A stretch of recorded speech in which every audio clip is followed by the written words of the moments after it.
السلام عن البشير الأول يقول من فضل الله والله كثيرا لعلكم صدق الله العلي العظيم وبلغنا رسوله الأمين الكريم.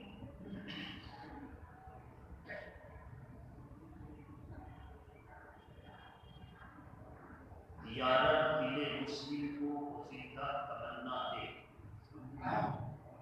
یا رب دل مسلم کو زندہ تمنا دے، جو قلب کو گرما دے، روح کو تڑپا دے۔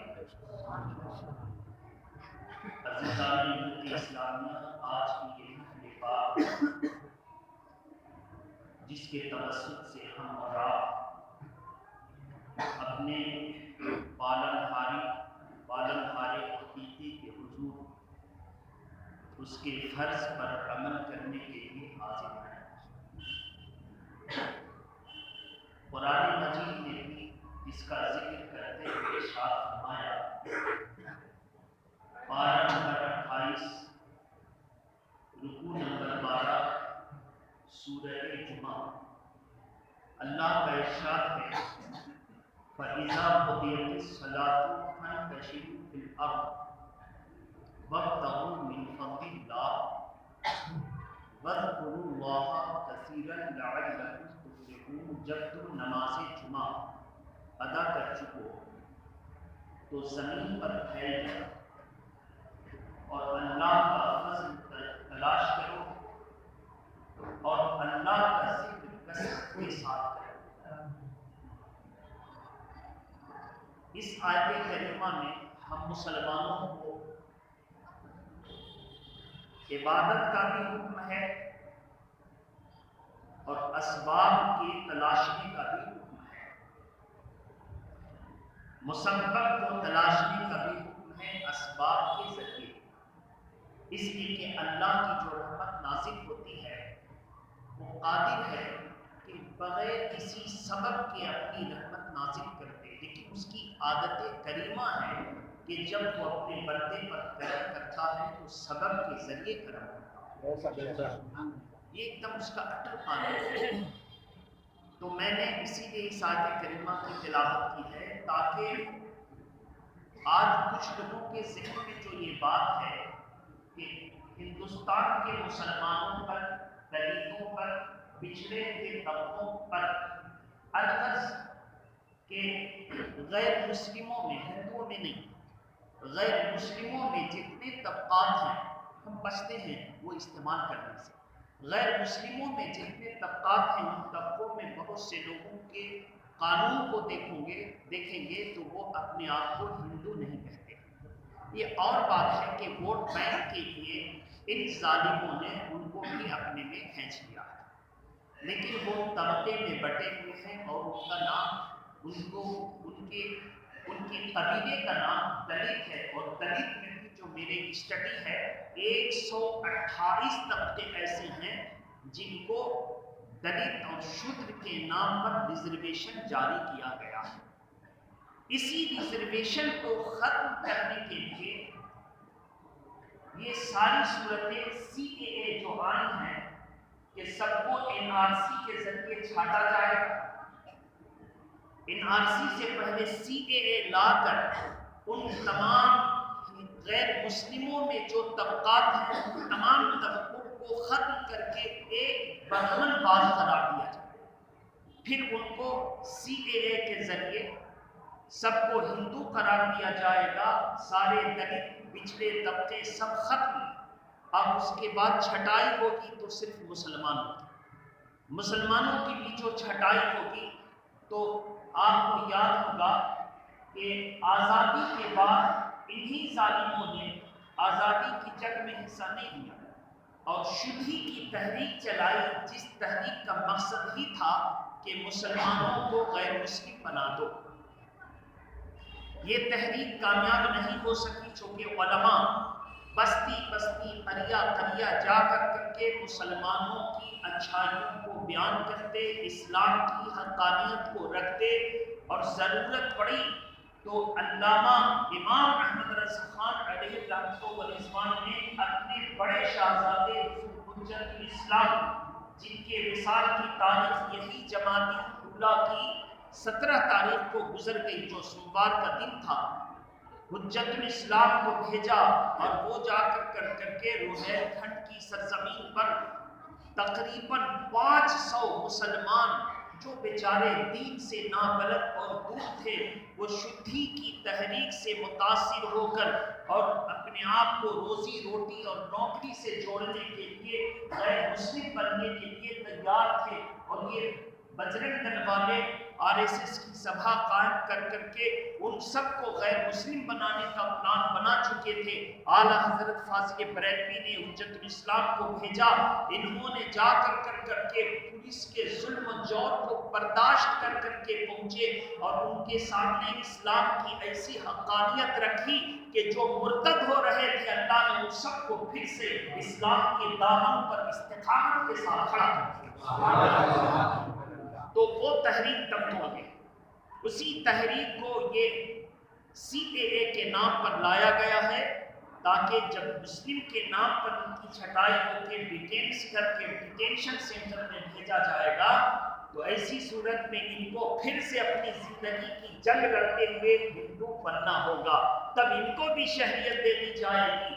سب جانتے ہیں کہ یہ تحریک ڈائریکٹ اسلام پر حملہ ہے، لیکن یہ تحریک صرف ہماری تحریک نہیں ہے، بلکہ یہ تحریک ہندوستان میں بسنے والے دلتوں کی تحریک ہے، پنجابیوں کی تحریک ہے، سکھوں کی تحریک ہے، جین کی تحریک ہے، بدھسٹ کی تحریک ہے۔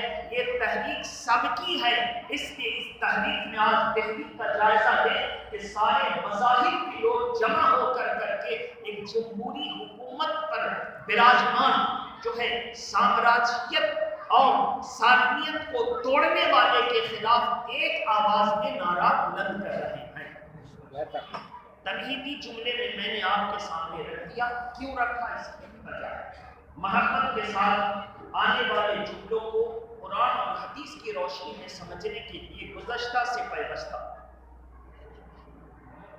افہام و تفہیم کی منزل میں اتر کر محبت کے ساتھ اپنی راہ کو اور سینے کی کشادہ طلبی کرنے کے لیے درود پڑھیں۔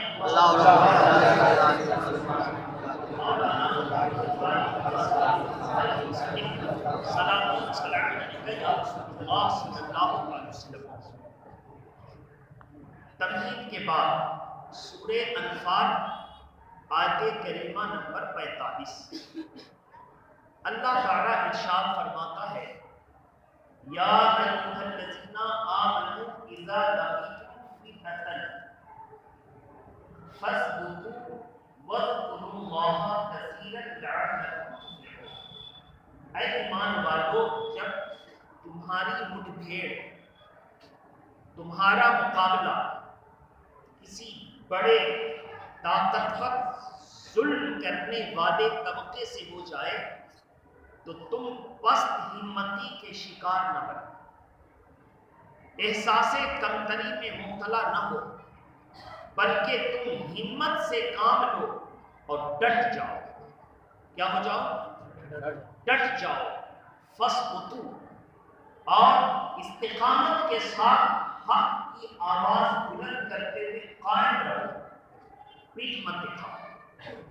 اور جب قائم رہو اور اللہ تم کو فتح عطا فرما دے تو اس کو اپنی جمعیت، اپنی جماعت، اپنی کمیونٹی، اپنی طاقت نہ سمجھو، بلکہ اللہ کی عطا سمجھو اور اللہ کا ذکر کثرت سے کرو۔ تو آج وہ دور ہے کہ ہمیں اور آپ کو تمام ہندوستان کے مایوس طبقوں کے ساتھ کھڑے ہو کر کے اللہ اور اس کے رسول پر بھروسہ کر کے ان ظالموں کے سامنے صرف کھڑا ہونا ہے، تلوار اٹھانی نہیں ہے، وہ چلانا نہیں، صرف کھڑا ہونا ہے۔ اور جمہوری حکومت میں جب ہمارے حکمران ظلم کرنے لگے تو ان کو ظلم سے روکنے کے لیے ہمارے ہندوستان کی کانسٹیٹیوشن اور آئین نے ہمیں اختیار دیا ہے کہ ہم اس جمہوری حکومت میں آنے والے اور ہمارے ووٹوں کی بھیک پر حکومت بنانے والے جب ظلم کی طرف قدم اٹھائیں تو ہم ان کے خلاف آواز بلند کریں۔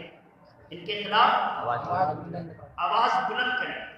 اگرچہ پورے ہندوستان میں حق کی آواز جو حکومت کے خلاف جا رہی ہے، پولیس کو اپنا آلائے کار بنا کر کے مسلسل کچلنے کی کوشش کی جا رہی ہے، لیکن مظلوم طبقے کو جتنا دبایا جاتا ہے یہ طبقہ اتنا ہی ابھرتا ہے۔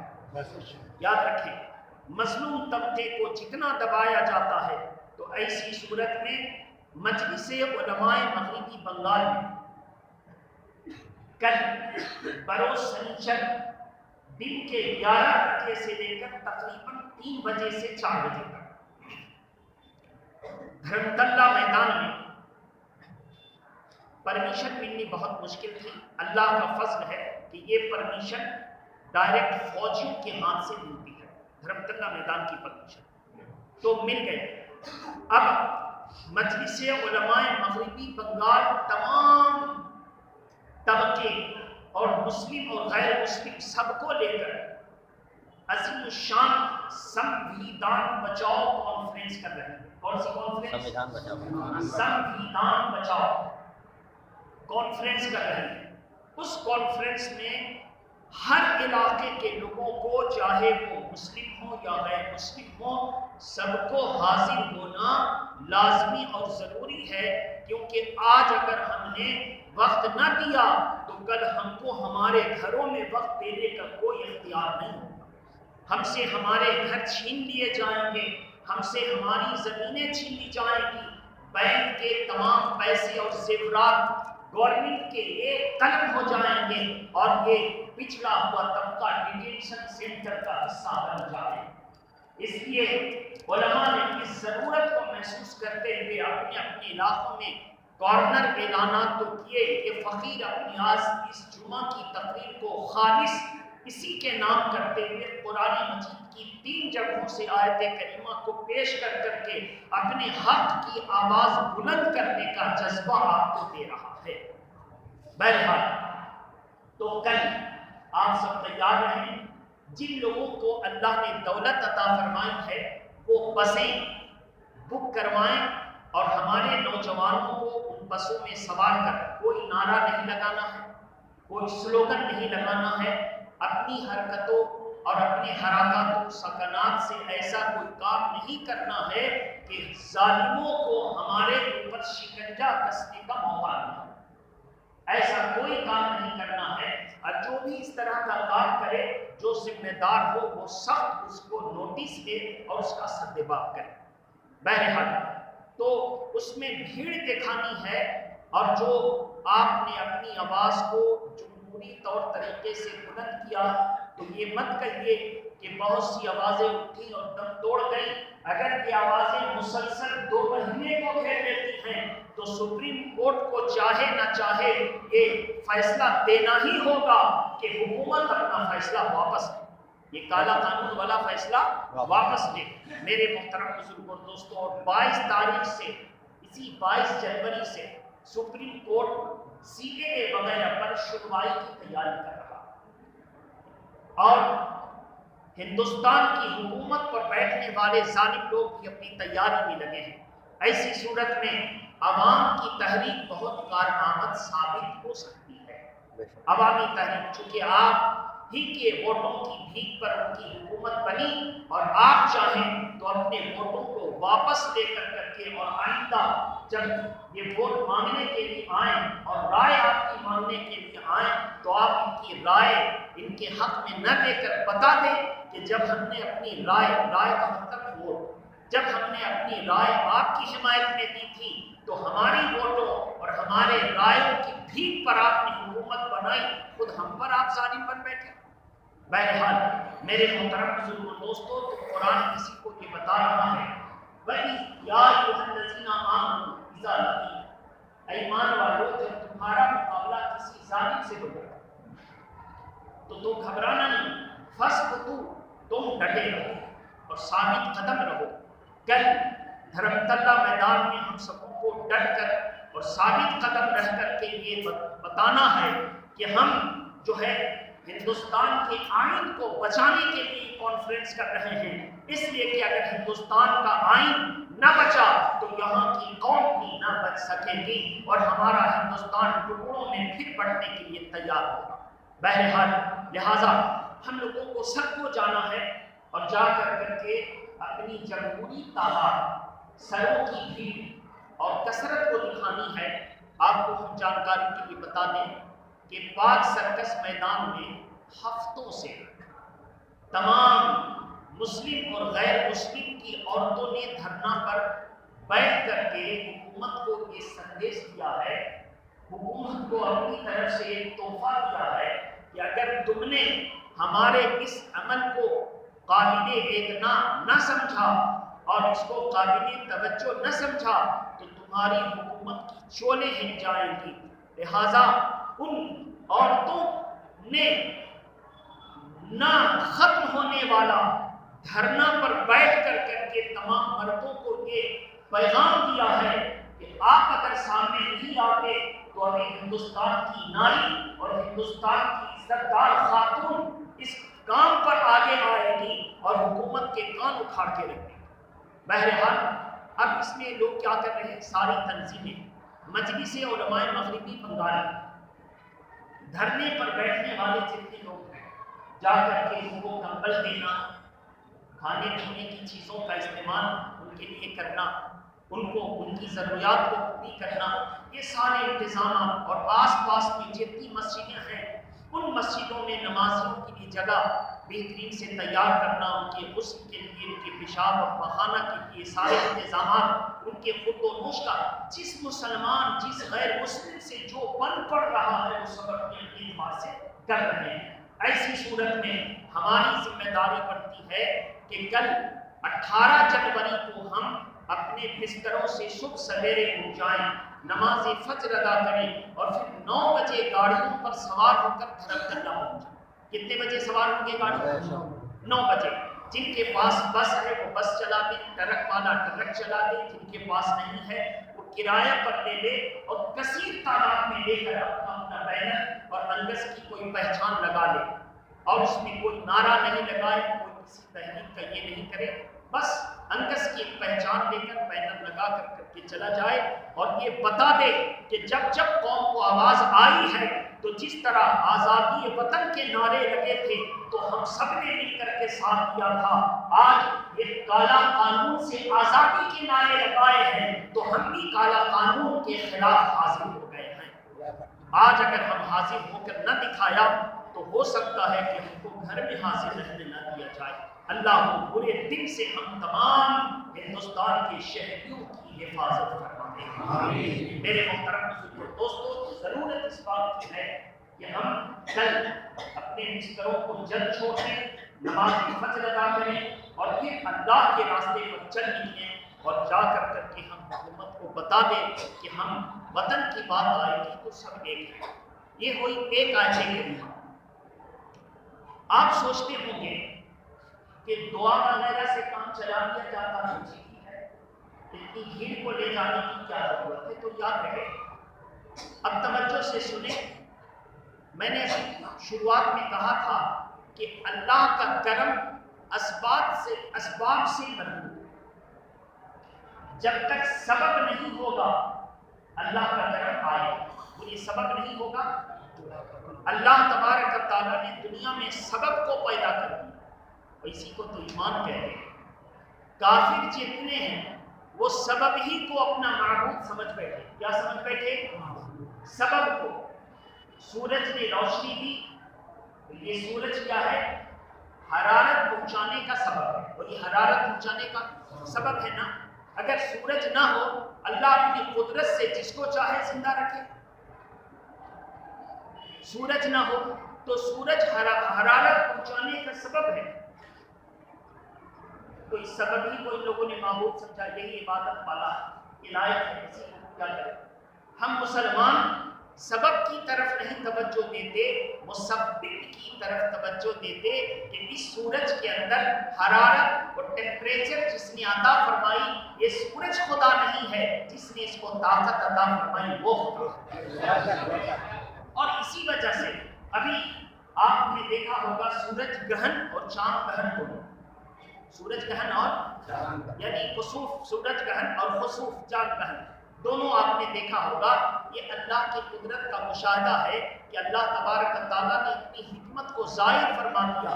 تم جس کو سورج کو روشنی اور ٹیمپریچر اور حرارت کا سبب بن رہے تھے، میری قدرت دیکھو، ہم چاہے تو اس سے یہ ساری چیزیں چھین بھی لے سکتے ہیں. اس لیے اللہ نے اپنی قدرت کو ظاہر کرنے کے لیے ایسا کیا کہ تم اس پر غرور مت کرنا، وہ میرے رحم و کرم پر ہے، ہم جب چاہیں چھین لیں اور جب چاہیں عطا. لیکن ایک چیز ہے، جب وہ چھین بھی رہا ہے اس میں بھی سبب ہے. وہ سورج گردش کرتے کرتے اس نہج پر پہنچے گا تو اس کی یہ ساری سورج کی روشنی مان پڑ جائے گی، اس میں بھی وہ سبب ہے. تو اللہ نے اس کائنات کو سبب سے مربوط کر دیا. سبب پیدا کر تو اللہ تعالیٰ اسباب آپ کو عطا کرے. تو اسی سبب کی طرف دیکھیں. جنگ احد ہے اسلام کی دوسری دفاعی جنگ. اللہ کے پیارے نبی نے 50 فوجیوں کا دستہ حضرت عبداللہ ابن جبیر کی سپہ سالاری میں دے کر احد کے پہاڑ پر ایک تنگ راستہ ہے، اس تنگ راستے سے مشرکین کی فوج آ کر پہاڑ پر چڑھ کر کے مسلمانوں پر حملے کر سکتی تھی. تو اللہ کے پیارے نبی نے فوجی تربیت کے طور پر اس تنگ راستے پر 50 سپاہیوں کی ڈیوٹی لگا دی اور ان 50 سپاہیوں پر ایک سالار کمانڈر حضرت عبداللہ ابن جبیر کو مسلط فرما دیا. جب ان کو وہ ڈیوٹی اور ذمہ داری دے دی، نبھا رہے تھے. اللہ کی شان کے مسلمانوں کو کامیابی ملی اور مال غنیمت اکٹھا کرنے میں لگے. 50 فوجیوں کا دستہ جب اوپر دیکھتا ہے تو نعرہ لگاتے ہوئے نیچے اتر آتا ہے اور اس نے اپنے طور پہ سمجھ کیا کہ فتح مل گئی. لیکن اللہ کے پیارے نبی نے کیا کہا تھا؟ خواہ جنگ میں فتح ہو یا شکست، آپ 50 آدمیوں کا دستہ جو عبداللہ ابن جبیر کی سپہ سالاری میں ہے، کسی صورت میں بھی نیچے نہیں اترنا ہے اور اپنی پوزیشن کو چھوڑنا نہیں. اپنی پوزیشن کو چھوڑنا نہیں ہے. ان لوگوں نے اللہ کے پیارے نبی کے فرمان کو سمجھنے میں سہو کا شکار ہوا اور ان سے جو ہے سب ہو گیا، بھول ہو گیا. اور سپہ سالار کے سمجھانے کے باوجود بھی انہوں نے اپنی پوزیشن چھوڑ اور غنیمت کا مال اکٹھا کرنے کے لیے آ گئے. خالد ابن ولید اس وقت کفر کی حالت میں اور بہت بڑے جانباز فوجی، یہ کلا یہ ہنر ان کے اندر تھا. انہوں نے دیکھا کہ وہ درہ خالی ہو چکا، وہ تنگ راستہ خالی ہو چکا. چھپا کر کے اپنے فوجیوں کو لے کر بہت دور سے چکر مار کر کے اس تنگ راستے پر آئے اور پہاڑ پر قبضہ جما. اب اوپر سے یہ پہاڑ پر سے تیروں کی بارش کر دی نیچے میدان میں مسلمان. اور جب سامنے والے نے دیکھا کہ خالد ابن ولید میری جماعت کے سپہ سالار مسلمانوں کو تیر برسا رہے ہیں، تو جو بھاگ رہا تھا وہ بھی ڈٹ گیا اور اس نے بھی اپنی کمان. دونوں طرف سے مسلمان تیروں کی بارش میں پسپا ہوا اور قریب تھا کہ شکست سے دو چار ہو جائے. قریب تھا کہ، لیکن شکست کیوں نہیں ہوئی؟ کیونکہ اللہ کے پیارے نبی اس جنگ میں تشریف فرما تھے. قریب تھا کہ شکست سے دو چار ہو جائے. اسی جنگ میں اللہ کے پیارے نبی کے دندان مبارک پر ضرب لگی اور 4 دانتوں کے کنارے جھڑ گئے. آپ اندازہ کریں کتنی سخت جنگ تھی. اسی جنگ میں شیطان نے اعلان کر دیا آدمی کی آواز میں کہ ماتا محمدہ، ماتا محمدہ، ماتا محمد. یہ اعلان کر دیا کہ محمد کو مار دیا گیا یا مر گئے یا محمد انتقال کر گئے، نعوذ باللہ من ذالک. جب شیطان نے آواز بلند کر دی تو مسلمانوں کے جمے ہوئے قدم پھر اوپر گئے. ایسی صورت میں حضرت سیدنا ابو بکر صدیق کی نظر سب سے پہلے اللہ کے پیارے رسول پر پڑتی ہے، چونکہ حضور سے سب سے زیادہ قریب وہی تھے. جب نظر پڑتی ہے تو اللہ کے پیارے نبی صلی اللہ علیہ وسلم کو دیکھ کر کے قرآن مجید کی آیت کریمہ پڑھی، وما محمد الا رسول قد خلت من قبلہ الرسل. جب یہ قرآن مجید کی آیت کریمہ پڑھی تو تمام مسلمان جمع ہوئے اور ایک نعرہ لگایا، اللہ کا شکر ہے کہ اللہ کے پیارے نبی ہم میں موجود ہیں۔ جب اللہ کے پیارے نبی کا نعرہ لگنا شروع ہوا اور جھنڈے کو بلند کیا گیا، پھر مسلمانوں کی جمعیت قریب آئی اور جان جی چھوڑ کر کے اللہ کے نام پر جب محنت کرتی ہے تو اللہ تبارک و تعالیٰ نے اس جنگ میں پھر فاتح کی صورت میں مسلمانوں کو انعام عطا کیا۔ آپ اندازہ کریں حضور کی ذرا سی ان کے ڈائریکشن کو سمجھنا، ان کی ہدایت کو سمجھنے میں سب ہوئی تو اللہ نے اتنی بڑی مصیبتوں سے دوچار کر دیا۔ اسے کیا پتا چلا؟ اگر میرے آقا چاہتے تو دعا کر دیتے، جو زمین پر کھڑے ہو کر چاند کو دو ٹکڑے کر سکتے ہیں وہ 5000 کے کافروں کو ٹکڑے نہیں کر سکتے۔ آپ اندازہ کریں وہ چاہتے تو دعا کر دیتے تو وہ ظالم کی قومیں ٹکڑوں میں بٹ کر فنا فی النار ہو جاتی، لیکن اللہ کے پیارے رسول نے دعا نہیں فرمائی بلکہ اللہ پر بھروسہ رکھ کر کے طاقت کا استعمال کیا کہ میرے بعد جب میری امت پر یہ مصیبت آئے گی تو وہ دل ہار نہ بیٹھے۔ آج میرے اندر کوئی دعا کرنے والا نہیں ہے، آج کوئی معجزے والا نہیں ہے، آج کوئی کرامت والا نہیں ہے۔ آج معجزہ والا نہیں ہوتا تو چاند کو دو ٹکڑے کرنے والا ہی ظالموں کے دو ٹکڑے کر دیتا، لیکن اللہ کے پیارے نبی نے اپنی طاقت کا استعمال کر کے مسلمانوں کو قیامت تک کے لیے ذہن دیا کہ دعا بھی ضروری ہے اور اسباب کا استعمال کرنا بھی ضروری ہے۔ اسی لیے قرآن نے آپ کو کہا ہے فَإِذَا قُضِيَتِ الصَّلَاةُ فَانتَشِرُوا فِي الْأَرْضِ، جب تم اللہ کی عبادت یعنی جمعہ کی نماز ادا کر لو تو گھر نہ جاؤ بلکہ زمین پر پھیل جاؤ اور اللہ کا روزی تلاش کرو۔ یہ کہہ دیا ہوتا تم نے نماز تو پڑھ لی، برکت کی دعا تو کر لی، چلے جاؤ گھر، اب تو کوئی محنت کی ضرورت نہیں، لیکن قرآن فرما رہا ہے تم نے عبادت بھی کر لی اور جاؤ روزی روزگار میں لگ جاؤ، گھر نہ بھیجا۔ تو ایک طرف دعا کی بھی ضرورت ہے، ایک طرف ہمت عملی کی بھی ضرورت ہے، ایک طرف دعا کی بھی ضرورت ہے، ایک طرف حسن تدبر کی بھی ضرورت ہے، ایک طرف دعا کی بھی ضرورت ہے، دوسری طرف پریکٹیکلی عمل کی بھی ضرورت ہے۔ جب یہ دونوں مل جاتی ہیں تو اللہ نے جو ہماری تقدیر لکھی ہے ہم اس کو پا لیں گے۔ اس لیے میرے محترم دوستوں، بہرحال تو ہم سب کو کل بروز شنیچر 18 جنوری 2020 کو دن کے 9 بجے تیار ہو کر کے اپنے اپنے شہر سے روانہ ہو جانا ہے۔ جن لوگوں کو اللہ نے دولت عطا فرمائی ہے وہ بسوں کو بک کریں اور تمام نوجوانوں کو اس میں سوار کر کے ایک قائد اس میں بیٹھا دیا جائے، سمجھدار آدمی جو سب کو کنٹرول کر کے لے جائے، اور اس میں انگس کی طرف سے کوئی بینر بھی لگا دیجیے اور دھرم تلہ میدان پہنچ جائیے۔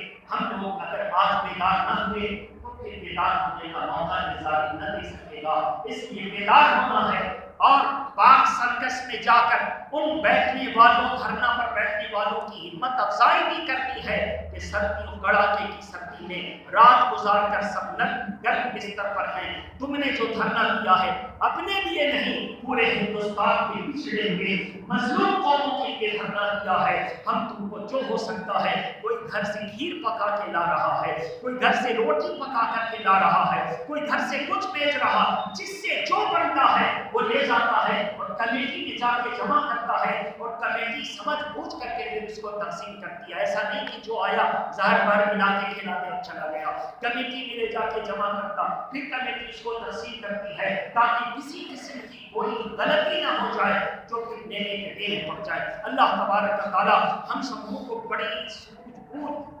تدبر اور حسن تدبیر سے کام لینے کی توفیق عطا فرمائے۔ وآخر دعوانا الحمدللہ رب العالمین۔